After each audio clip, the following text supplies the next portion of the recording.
ಜೈಲಿನಿಂದ ಕೈದಿ ಸಿನಿಮೆಯ ರೀತಿಯಲ್ಲಿ ಎಸ್ಕೇಪ್. ಸಾರ್ವಜನಿಕರಿಂದ ಹಿಡಿದು ಜೈಲಿಗೆ ಅಟ್ಟಿದ ಖಾಕಿ ಪಡೆ. ಗೋಕಾಕ್ ಉಪಕಾರಾಗೃಹದಿಂದ ಕೈದಿ ಪರಾರಿ. ಮರವೇರಿ ಗೋಡೆ ಜಿಗಿದು ಸಿನಿಮೆಯ ರೀತಿಯಲ್ಲಿ ಎಸ್ಕೇಪ್. ಯರಗಟ್ಟಿಯಲ್ಲಿ ಸಾರ್ವಜನಿಕರಿಂದ ಆರೋಪಿ ಪತ್ತೆ. ಗೋಕಾಕ್ ನಗರ ಪೊಲೀಸರಿಂದ ಪ್ರಕರಣ ದಾಖಲು. ಎಸ್, ಕರದಂಟು ನಾಡು ಗೋಕಾಕ್ ಉಪಕಾರಾಗೃಹದಲ್ಲಿ ಭದ್ರತಾ ಲೋಪ ಎದ್ದು ಕಂಡು ಬರುತ್ತಿದೆ. ಚಿಕ್ಕೋಡಿ ನ್ಯಾಯಾಲಯದ ಆದೇಶದಂತೆ ಜೈಲು ಸೇರಿದ್ದ ಕೈದಿಯೊಬ್ಬ ಗೋಡೆ ಏರಿ ಎಸ್ಕೇಪ್ ಆಗಿದ್ದನು. ಆದರೆ ಅದೃಷ್ಟವಶಾತ್ ಸಾರ್ವಜನಿಕರ ಹದ್ದಿನ ಕಣ್ಣಿನಿಂದ ತಪ್ಪಿಸಿಕೊಳ್ಳಲಾಗದ ಆರೋಪಿ ಈಗ ಮತ್ತೆ ಕಂಬಿ ಎನಿಸುವಂತಾಗಿದೆ.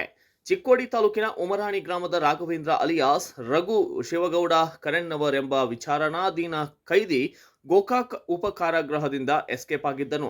ಚಿಕ್ಕೋಡಿ ಪೊಲೀಸ್ ಠಾಣೆಯ ಅಪರಾಧ ಸಂಖ್ಯೆ 84/2026 ಪ್ರಕರಣದಲ್ಲಿ ನ್ಯಾಯಾಂಗ ಬಂಧನಕ್ಕೆ ಒಳಗಾಗಿದ್ದ ಈತನನ್ನ ಮಾರ್ಚ್ 22ರಂದು ಗೋಕಾಕ್ ಜೈಲಿಗೆ ದಾಖಲಿಸಲಾಗಿತ್ತು.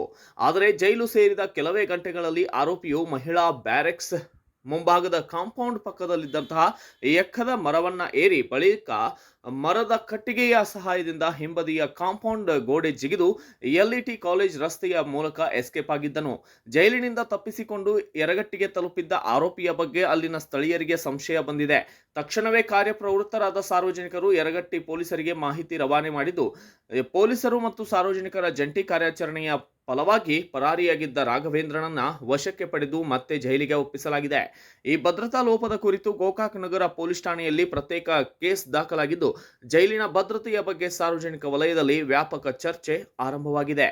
ಬ್ಯೂರೋ ರಿಪೋರ್ಟ್, ಇನ್ ಗೋಕಾಕ್ ನ್ಯೂಸ್. ಪ್ರಸಾದ್ ರನ್ಸುಬೆ, ಗೋಕಾಕ್.